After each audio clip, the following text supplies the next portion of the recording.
Appreciate you guys for tuning in. Remember, subscribe is the vibe. Your boys on the road to 20K humbly. I'm your host, Gabo Say So. We back with another one, man. How good would the Miami Heat Big Three actually? Allow me to take you guys back to 2010, bro. One of the biggest monumental moves in NBA history was LeBron James leaving the Cavaliers to go to Miami. Arguably the move that set the world on fire, where you can say LeBron became, not even arguably, the most hated NBA player of all time. I've never seen a player catch more slugs, catch more memes. I felt like memes were created on the back of LeBron James, bro. Everybody wanted this man to fail. Everybody. If you weren't a part of the Miami Heat, you wanted LeBron James to fail. But in my experience of watching the NBA, this was one of the golden eras of the NBA, bro. LeBron, Wade, and Bosh completely took the league by storm. And it was one of the most prolific times. You had an MVP in LeBron James teaming up with a finals MVP in Dwayne Wade in his prime. And at that time, we weren't used to seeing the face of a franchise leaving his franchise to kind of go be Robin to another Batman, but then to become Batman on Batman's team and turn Batman into Robin. It was just something prolific. So we're gonna get to how good would the Miami Heat Big Three actually? Well, they won 2 championships. Let's get that out the way with 4 straight NBA finals. Pretty impressive. What's your decision? What's your decision? The 2011 Miami Heat were the most hated team in NBA history. LeBron, Facts. Wade, and Bosh went viral with every lob dunk and changed free agency forever. But even after the Heat won 2 championships, some people still think LeBron's era with Miami was unsuccessful and that they could have done more. Could that really be true? In this fall, I'm going to take my talents to South Beach and join the Miami Heat. The decision earned several $1 million for charity, but it was treated like the biggest scandal in NBA history. The entire state of Ohio turned into a giant bonfire of LeBron jerseys, and James transformed from a superhero into a villain. However, the decision wasn't the worst PR stunt LeBron James pulled that offseason. It happened 24 hours after the decision, when James, Wade, and Bosh landed in Miami and delivered one of the most cringe press conferences in sports history, after claiming to win 7 titles before ever even playing a game. Not 5, not 6, not 7. Yeah, I ain't going front, bro. I don't know whose idea this was, bro. But yeah, you got a lot of trolls that won't let this moment go. Not 5, not 6, not 7. The level of arrogance, and granted, LeBron was the best player in the league at this time. Let's just keep it a bean. And he's getting Wade and Bosh, and he's leaving the filth that he had to carry on his back in Cleveland. I can't blame him from seeing multiple championships, but when you go 5, 6, 7 for a man that hasn't won any rings and got bounced out by the Boston Celtics and left your franchise, ain't nobody trying to hear you guarantee chips because now you done stacked the deck in your favor, bro. You gotta be you link up like this and make a press conference like this, bro, you gotta live up to every expectation plus more. LeBron James and the Heat put a target on their back, and when the season started, LeBron realized that he might have jumped the gun. On paper, Miami was the strongest team in the league. They had 3 20-point scoring all-stars in their prime, which was unheard of at the time. But in reality, the Heat gave up a lot of depth to sign James, Wade, and Bosh, and apart from their big 3, they had a pretty mediocre squad. On top of that, the skill sets of their superstars overlapped, especially for James and Wade, who were both ball-dominant and strong at driving to the basket without a reliable 3-point shot. Even though they were great friends off the court, the big 3 didn't have great chemistry on the court. Miami's half-court offense was clunky and hesitant. It was a hot potato basketball, with your turn, my turn isolations between LeBron and D. Wade, while Bosh struggled even more. But an even bigger problem happened, and it's that the big 3 didn't trust their head coach. The Heat started the season with 9 wins and 8 losses, after which LeBron famously body-checked coach Eric Spoelstra during a timeout. Spoelstra was a young coach without any playing experience. That was a weak move, he hadn't bro. yet earned LeBron's respect. Their relationship was so bad that James asked team president Pat Riley to fire Spoelstra and come coach the team himself. But Riley refused, firmly believing in Spoelstra, and it proved to be the right choice. Miami won the next 2 games, and then came probably And that's another reason why LeBron gets such a bad rap. They call him La GM, right? Because whatever LeBron complain about, guys get moved when LeBron complains. And, shout out to Pat Riley for standing his ground and not letting superstar bully him out of position. But it's Pat Riley, bro. Come on, man. He's like the mayor of Miami. I ain't come here to listen to them dude from Ohio, bro. You're a part of the project.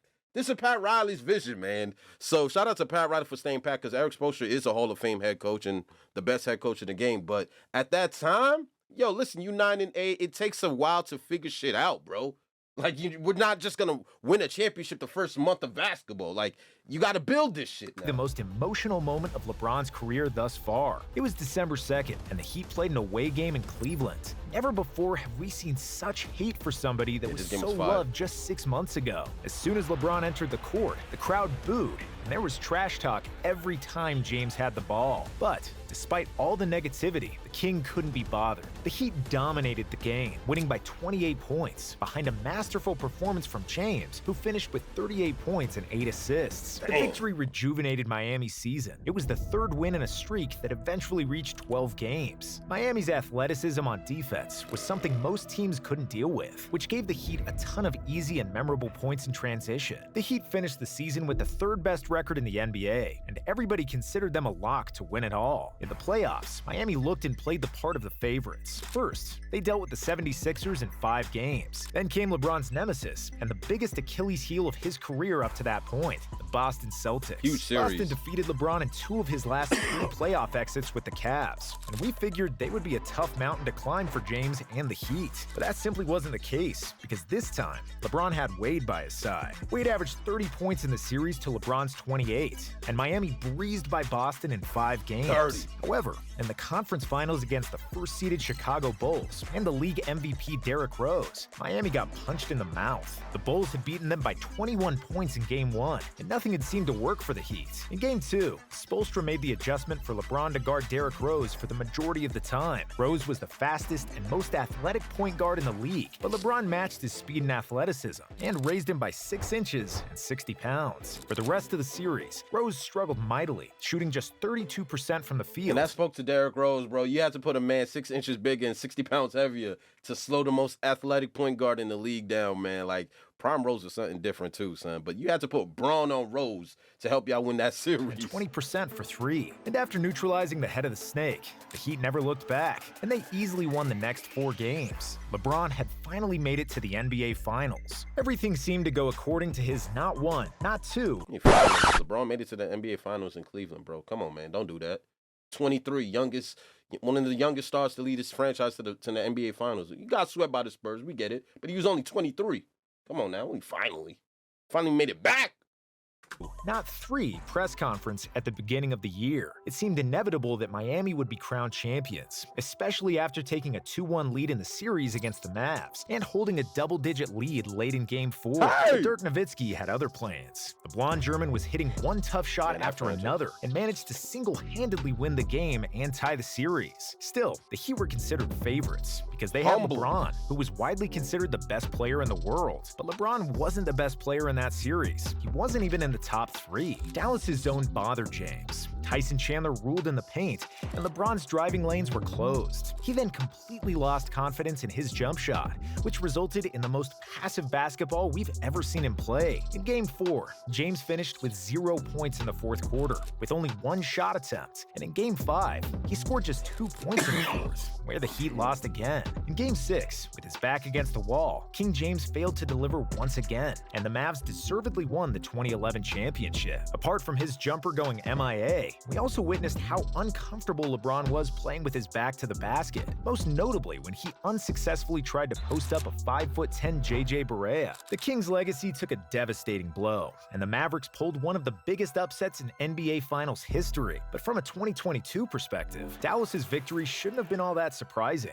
On their way to the finals, the Mavs swept the defending champions Kobe Bryant and his LA Lakers. In the conference finals, they defeated Kevin Durant, Russell Westbrook, and James Harden in OKC. And even though their team lacked star power after Nowitzki, they still had a Hall of Fame point guard in Jason Kidd, who made all the right decisions and hit clutch shots. They had Tyson Chandler, who was the 2nd best defensive center in the NBA at the time, behind only Dwight Howard. And most importantly, the Mavs had a lot of 3-point shooters, while Miami did not. So it's easy to see why the Heat lost that series. After the finals, LeBron realized he needed to work on his game, and he called Hakeem Olajuwon to teach him some of his famous post moves. LeBron worked on his game day and night, but he wasn't the only one busting his ass to improve Miami's offense. Erik Spoelstra is one of the hardest working coaches in NBA history, and he spent an entire summer trying to perfect Miami's half-court offense. Spo introduced a spread offense he saw in football to give James the freedom to operate one-on-one with shooters to spread the floor. Bosh was moved to the center position, and Wade accepted the role of a second option. It's common in today's NBA to play small ball without a traditional center, and with 5 players who can shoot and dribble. But in 2012, this was revolutionary. Even though Mike D'Antoni was the first coach to implement this system, the Heat finished the 2012 regular season as the 2nd seed, with LeBron as the league MVP. Miami dismantled the New York Knicks in the first round, but the first game of the second round was believed to be a disaster. Chris Bosh got injured and was expected to miss the next 3 weeks. Yo, Wade carried this series right here, boy. I ain't gonna front. I was nervous as hell for Miami. I think if Miami would have fallen in this series, it would have been over. But Wade came to the rescue, bro, when Bosh went down. After he went down, Indiana won the next 2 games, and it seemed like Miami could flunk out even sooner than they did last year. But LeBron and D-Wade were like 2 hungry lions, fighting for their lives against a pack of hyenas. In Game 4, the 2 stars combined for 70 points, and they absolutely trashed Indiana for the rest of the way, winning every game of the series. Bosh's injury proved to be a blessing in disguise, because without him in the lineup, the Heat fully embraced the small ball lineups. When Bosh returned from injury, he was exclusively playing the center position, which opened a ton of space for LeBron and Wade. However, the conference finals against the feisty Celtics proved to be the most dramatic series of them all. Miami took a 2-0 lead, but Boston showed incredible resiliency, always edging out Miami in the clutch, winning the next 3 games. Before Game 6 in Boston, LeBron and Miami stared into the abyss of another playoff loss. This was and the another game. Bitter pill. This was the legacy game by LeBron James, bro. You start off 2-0 and then drop the last 3, and it's in Boston, and it's to Boston. LeBron could not, you want to talk about the weight of the world on a man's shoulders? This was a game he could not lose. After losing the NBA Finals the previous year and guaranteeing 5, 6, 7 championships, this is year 2 of this project, and now you're down 3-2 in the series against the rivals, the guys that essentially bullied you out of Cleveland. Now you got Miami and the fully stacked deck, and now you're facing a 3-2 deficit. This is why I call LeBron James great, because the moment required him to be great. You couldn't win because of Wade. You couldn't win because of Bosh. The Miami Heats needed everything from LeBron James to win this game, bro. You lose this series, it's a wrap. You a clown forever. To swallow. But the King wasn't going to let that happen. LeBron played like a man possessed, scoring 30 points in the first half on 12 of 14 he really shooting. wasn't In the missing. second half, scoring 30 points in the first half on 12 of 14 shooting. In the second half, as soon as the Celtics made some kind of a run, LeBron was there to bail the Heat out. James's haters hoped to see another painful playoff exit, but they saw a complete obliteration of the Celtics with 4 future Hall of Famers. The King finished with 45 points, 15 rebounds, and 5 assists on 73% shooting. If the game wasn't a blowout, and he played the and 5 assists on 73% shooting, man. Is this not the NBA, bro? 45 points, 73% shooting with 45 points, 15 boards, and 5 assists, bro. Like, this was God mode. I ain't gonna hold you. This was one of the very few God mode moments in the NBA. This is on par with 81 by Kobe, 13 points in 33 seconds by Tracy McGrady. This was prolific. shooting. If the game wasn't a blowout and he played the entire fourth quarter, LeBron would have probably finished with 50 points and 20 rebounds. In Game 7, LeBron had a 30-point triple-double, and the Heat finished off the Celtics, making another NBA Finals. Against OKC, the series once again started off on the wrong foot, as Kevin Durant convincingly won Game 1 for the Thunder. But for the rest of the series, LeBron and the Heat proved that they were the best team of the season. Miami won the next 4 games, and James was finally a champion and the Finals MVP. We saw some laughter and some tears on LeBron's face, but most of all, we saw a big sigh of relief as he finally captured the only trophy he's been missing his whole career. In 2013, the Heat doubled down on shooting and small ball, adding Rashard Lewis and Ray Allen. Miami was now a well-oiled machine, and we could see how their newfound chemistry impacted the game. In the third year of LeBron, Wade, and Bosh, we saw a complete understanding of players' roles and spots where they operate on the floor. The Heat did everything at full speed, a gear teams only reach when greatness meets confidence and familiarity. Miami found the right mix of shooting and defense around the 3 stars, and their season was a blur of touch passes, lob dunks, and open threes. Miami topped the league in points per possession and made one of the biggest year-to-year leaps in scoring efficiency, with a 56% increase in made threes from the year before. On February 1st, the Heat lost to the Pacers 102-89, but they didn't lose again until March 27th, a run of 27 straight victories that ranks as the second longest in NBA history. Miami finished that season 27 straight dubs. You're not seeing that in today's NBA, bro. It's just 27 straight games. Come on, man. With 66 wins. LeBron won his 4th MVP title, and this Heat squad has to be considered one of the best regular season teams of all time. The Heat then blitzed through the first 2 rounds of the playoffs and had lost just 3 out of 48 games, entering the conference finals against Indiana. But the Pacers proved to be one tough nut to crack. It looked like the Heat would lose Game 1 until LeBron made a game-winning layup at the buzzer. But the Pacers bounced back, and after 6 games, the series was tied. However, in Game 7, the Pacers shooting finally gave out, and Miami finally prevailed behind LeBron's 32 points. In the finals against the Spurs, the Heat ran into the team that had just as much talent as they did. Tim Duncan was still Tim Duncan. Parker was one of 2 best NBA point guards at the time. Manu was still genius as a 6th man. And they also had the emerging Kawhi Leonard, who was the best perimeter defender LeBron ever faced. It didn't look good for the Heat. Down 3-2 in the series, Miami was trailing by 5 with 28 seconds remaining. But after a made 3 from LeBron and missed free throw from Kawhi, the Heat had a chance to tie the game. And what happened next was one of the most exhilarating sequences in NBA history. James catches, puts up a 3, won't go, rebound Bosh, back out to Allen, his 3-pointer, bang! Tie game!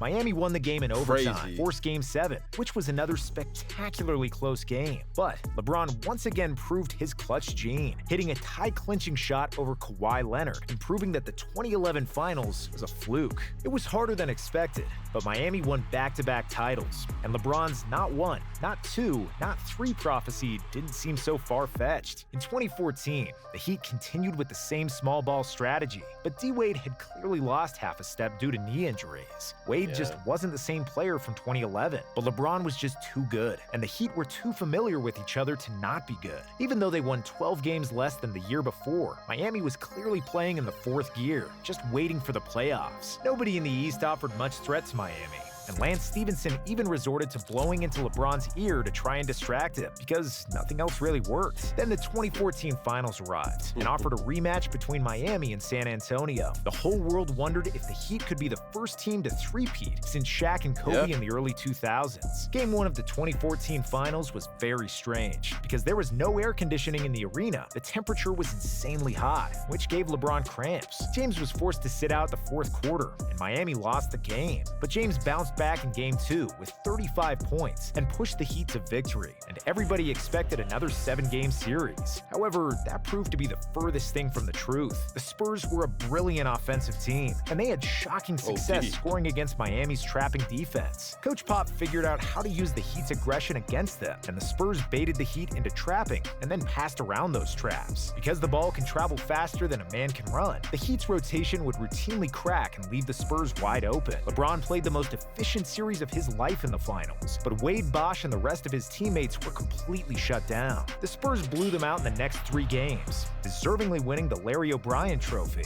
After 4 years, LeBron realized that his best friend Dwayne Wade is past his prime, and that most of Miami's players were veterans closer to retirement than winning another title. So in 2014, when his contract expired, LeBron chose to come home to Cleveland, effectively ending the Heatles era. In 2010, when LeBron showed up in Miami, we thought he was going to stay there forever, or at least way longer than those 4 seasons. But to be fair, James made the right choice to come to Miami, because Cleveland wasn't any good, and he also made the right choice to come back, because Miami stopped being great. In 4 years, Miami went to 4 NBA Finals and won 2 of them. LeBron's decision gave birth to a new era of NBA free agency, where players control all the strings and decide among themselves where they're going to play. Despite his arrival to the Heat being cringe, and even though he didn't win as many championships as promised, it's hard to say that LeBron's Heat era was a failure. In 2011, the Big Three wasn't mature enough and didn't have a great supporting cast to win the title, and in 2014, they got too old. Miami lost the finals against an extremely underrated Dallas team, and then the Spurs, who were one of the best teams ever, with 4 future Hall of Famers and a bunch of great role players. Even though some people might dispute that the Heat was a dynasty, their run was certainly special. It changed basketball forever, and it produced some of the most legendary moments in NBA history.